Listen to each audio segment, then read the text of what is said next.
All right. So, in Among Us, I assume just the astronaut and not the imposter animations. Except for no for that. So, yeah, I'll walk you through this. So, my style, and obviously there's more than one way to go about this, is to, of course, make the full use of as little foil as possible to the greatest effect. If you need to use more, then obviously this is going to be wrapping it and wrapping it and wrapping it again. Just like if you were again to give something more mass and you could smooth it out like clay, foil will work the same way after a certain point, but it will get tougher. So if you are really careful and you really kind of tend to the details of what you're doing, then of course you're going to have an easier and cheaper time. So for what we're going for in the Among Us astronaut, we have three basic features. We've got the body, which of course is just two legs and a mound. We've got the visor, which we'll have to attach afterwards, and then the backpack, which we have the option of attaching afterwards, or we can make as part of the whole thing. So, um, feel free, Bluegrass Hatter. Thank you for including me in the stimulating conversation. Cheers, Kentucky. Cheers from Arizona. Thank you again so much for joining us. So, for the Among Us, the astronaut crewmate effect. It's going to have the two legs and the body. It's going to have the backpack. It's going to have the visor. So let's work with these in pieces, and then I'll show you how to attach them. Starting with again the body. You can take a piece of foil that's in your hand, or you can take more. It's going to depend on what your school's requiring from you, but I'll try to do it as small as possible for the sake of my resources. So I'm going to take just a little one by one cube here, and in this square, I'm going to essentially label the outline. And my intention is not to finish the whole thing in one go. Good, but I want to keep this easy for you. I just want to make the two legs and the body. So with that in mind, let's just start with the legs. Tearing this section off, but stopping right here, I have an idea of what I'm going to do with the foil and essentially already have the outline of the body and the legs. Now, with foil, this is a two-dimensional shape, right? It's flat. What we want is a three-dimensional shape, something that's thick. So the way that you do that is by not crushing it flat, because that would just make another two-dimensional shape.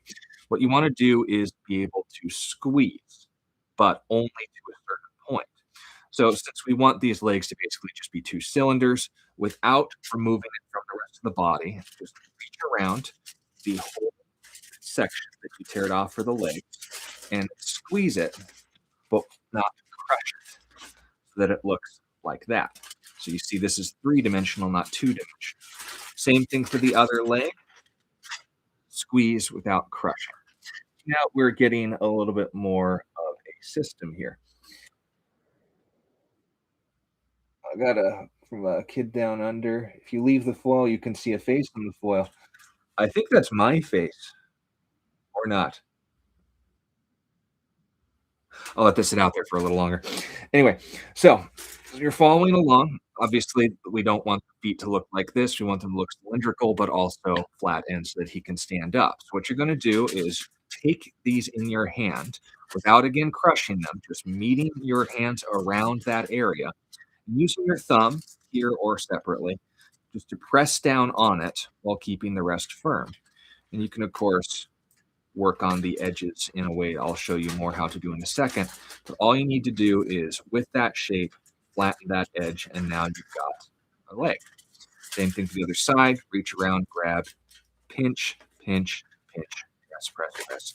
You got two legs. Now, this is where then we use the same principle. We want this all to be essentially the shape of a bullet. So what we're going to do is, just like with the legs, reach around it, not crush it, just reach around and grasp it while stopping at a certain point so that it again looks now like maybe a minion that's been run over. I don't know. But question here, have you ever done it with wire and then foil and then plastine? I've not done it with plasticine. I have done it with wire structures before. However, I prefer to do it just with the foil on its own because that's easier to carry in my pocket and do for people on the fly. But stuff like paper mache and all that stuff, that was limited to when I had access to those resources and the excuse to make it. I just stick to pure foil for the most part. So, I hope that answers your question. Now, this seems a little large, so what I'm going to do is bring it down to size. And instead of tearing it off, making this a little bit thicker, I'm going to fold it over. I'm going to use my thumb as kind of a lich pin that it's going to mold around, and I'll accomplish two things at once. I'll make the round dome for the head, and at the same time, the thickness and shape of the body. Now, you can see the hollowness there. Maybe that's a sign they're an imposter. I don't know. Before we get into that and wrapping around it for details, I want to show you how to do something else. First, just have that willingness to smooth it out a little bit. But you see this bottom end, that doesn't look quite like the crewmate from Among Us. So how are we going to make that flat? And I can try to do that with my thumb, but it's just going to stick out and maybe come undone. What I want to show you is pinching. Now, pinching is very good with aluminum foil because you can work in details all around here. You wouldn't have to use your thumb. You can pinch in on the sides.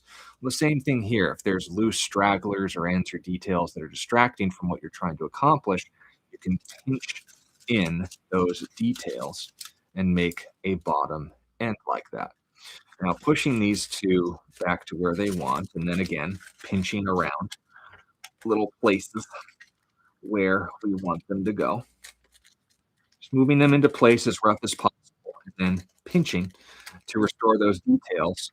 Now we're starting to get in the Among Us department.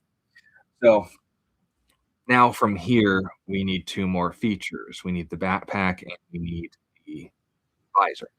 So there, what we're essentially just going to do is take another smaller piece, wrap that up, and crush it, but into more of an oval shape.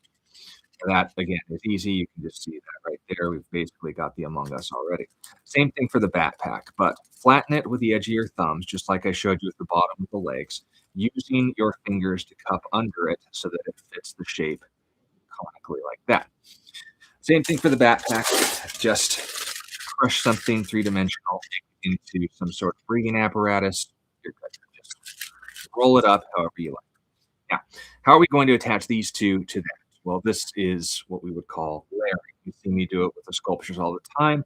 Like, say, for example, with this Daisy princess dress, you have one over the other. Well, I just wrap around it again and again. Same thing for muscle structure, same thing for her face. I just add one more layer. Obviously, for something this size, don't need a lot. So eyeballing it, maybe lengthen my thumb, just get a nice long piece there, and plan on wrapping it around. But before I do that, I want to put each piece where I want it. Maybe pressing it in a little bit so that it sits, and holding on to them, I now have the Among Us, but I don't have any glue. They're just going to fall off. So what I'm going to do, what I encourage you to do, is if you're not as experienced as I am with pinching in those details, that's another thing that you could do. Or when sculpting these, maybe including a band you can then wrap around later, pinch into place. I'm just going to show you the easy route. Laziness is always fun. So wrap around the sculpture as gently as possible so that every little detail is wrapped around but not crushed. So in this state, we now then do what we saw earlier with the pinch. Pinch these details down around the sides, pinch these details in around the dome, and of course, start pinching the details around the visor and the backpack. See what I'm doing here? So that they now are all one piece. That is how we do a crewmate. Obviously, you can use your fingernails or maybe use a pencil afterwards to kind of trace the lines so that the visor stands out more. We can draw attention to the backpack by pinching in those details and working as much with it as possible. But notice my hands are very gentle, rubbing all those details in. And making